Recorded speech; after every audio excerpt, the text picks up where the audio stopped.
Hello everyone, welcome back to the Daily Dose. I'm Dr. Lance Garrison. Today we're going to start a video series on mindfulness meditation.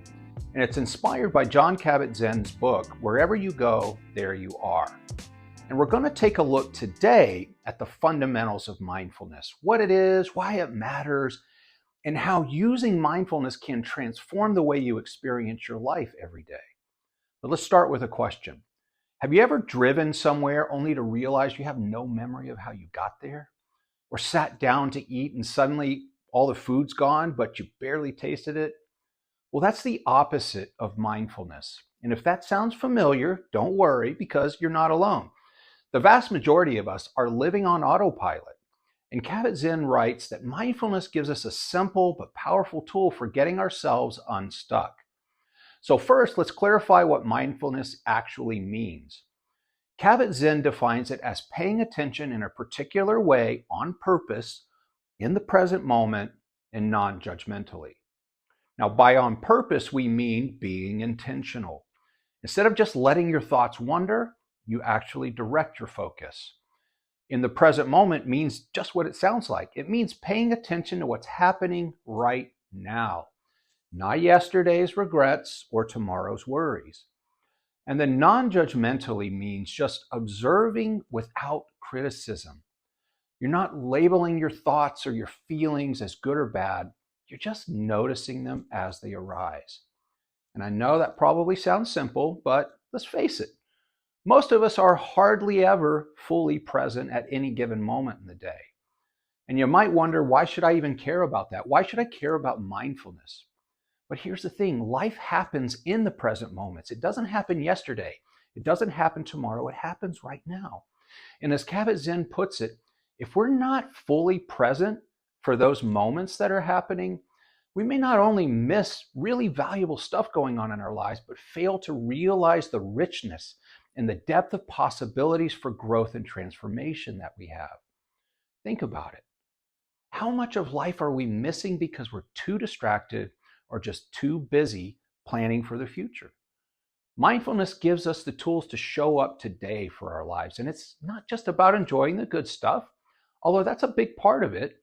It's also about learning to face challenges with greater clarity and more resilience. Kabat-Zinn also says that we have a chance through this mindfulness to free ourselves from a straitjacket of unconsciousness. And because when we're not mindful, we're often stuck in patterns that we don't even realize that we're stuck in. Maybe it's that you react to stress by snapping at your loved ones, or you procrastinate when you're faced with a difficult task, or you spend hours scrolling on your phone or your tablet or your computer only to feel really empty afterwards. These are habits that aren't set in stone, but they are unconscious behaviors that many of us have. And mindfulness gives us a chance to notice these patterns, to understand them, and eventually change them if we want to. And here's where it gets really exciting. Mindfulness isn't just about you, although that's a big part of it. It transforms how you relate to the world.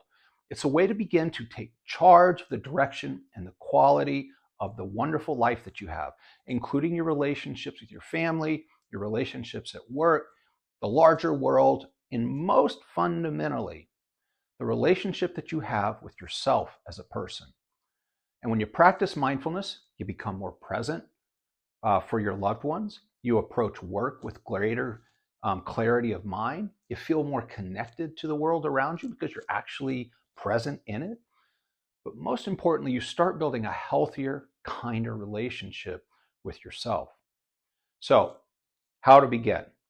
The good news is that mindfulness is accessible to everyone. You don't need any special equipment. You don't need hours of free time. And so here's an example of that. A simple exercise to try. It's a 1-minute breathing practice. All you got to do is find a quiet place, sit comfortably, close your eyes, and take a big deep breath in. And as you exhale, just notice your breathing. Simply focus on your breathing. If your mind wanders, and it will, just gently bring it back to the breath. That's it. 1 minute. And it's not about doing it perfectly. Remember, non-judgmental. It's just about showing up. And I'll leave you with a really powerful reminder from Kabat-Zinn. The habit of ignoring our present moments in favor of others yet to come leads directly to a pervasive lack of awareness of the web of life in which we are embedded. Mindfulness helps us break that habit. It reminds us that wherever we go, there we are. Now, in the next videos, we're going to go deeper and deeper into the various aspects of mindfulness and the meditation and how to develop a more mindful approach to life. So stay tuned. As always, thanks for being here and for starting this mindfulness journey with me. Remember, you don't have to do it perfectly. You just gotta get started. If you found today's video helpful, please hit the like button, subscribe for more videos in this series, and then let me know in the comments what's one small way you can practice mindfulness today. Hint, I gave you an opportunity in the previous part of this video. Until next time, be well.